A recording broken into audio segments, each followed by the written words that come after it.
Andhra Pradesh deputy ముఖ్యమంత్రి పవన్ కళ్యాణ్ సంచలన వ్యాఖ్యలు చేశారు.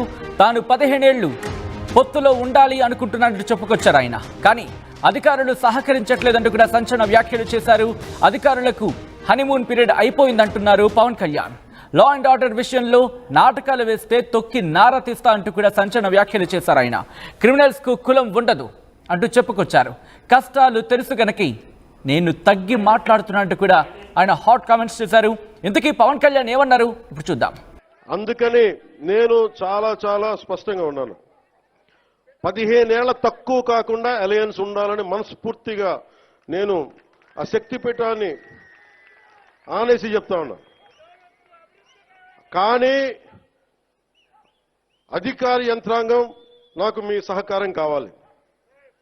నేను గవర్నమెంట్ ఎంప్లాయ్ కొడుకునే, లేట్ గవర్నమెంట్ ఎంప్లాయ్ కొడుకుని. నేను కష్టాలు నాకు తెలుసు. జీతాలు రాకపోతే స్కూల్లో నుంచి బయటికి పంపించేసిన సంఘటనలు కూడా ఉన్నాయి. నాకు అవి తెలుసు. నాకు కరెక్ట్గా కూర్చోబెట్టి 1వ తారీఖు జీతాలు రావు, 7కో 8కో వస్తే స్కూల్ నుంచి పంపించేసేవాళ్ళు నన్ను. అవి కూడా చాలా సందర్భాలు జరిగినాయి. నా కష్టాలు తెలియదని చెప్పకండి ఎవరు, నా కష్టాలు తెలుసు.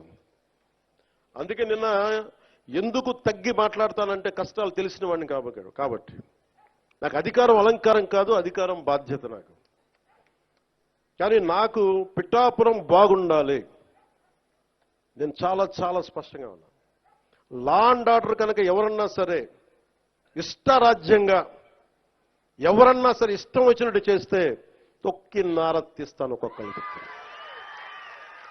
మా ఇష్టం కుదరదట్లా.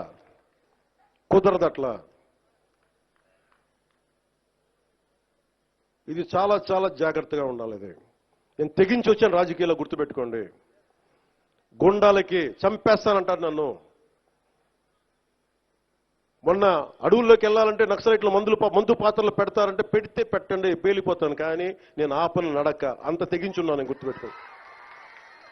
ఎందుకంటే నేను అభివృద్ధి కావాలి. పోలీస్ వ్యవస్థ ఏం చెప్తారు, సార్ అక్కడ వెళ్తే మీరు మందు పాత్రలు ఉంటాయి, ఇబ్బంది పెడతారు, భయపెడతారు. భయపడేవాడిని రాజకీయాల్లోకి రాకూడదు. మంచి చేయాలని వచ్చాను, నాకు భయం లేదు నాకు. అంటే ఇంత తెగించిన వాడిని ఆకు రౌడీలు కానీ చిల్లర వేషాలు వేసేవాళ్ళు కానీ నేను భయపడతానా? అందుకని చాలా జాగ్రత్తగా ఆలోచించి అందరూ దయచేసి మసలండి. ఎందుకంటే నేను తెగించానంటే మటుకు ఇంకెవరు తెగించరు. అంత పిచ్చగా తెగిస్తాను నేను.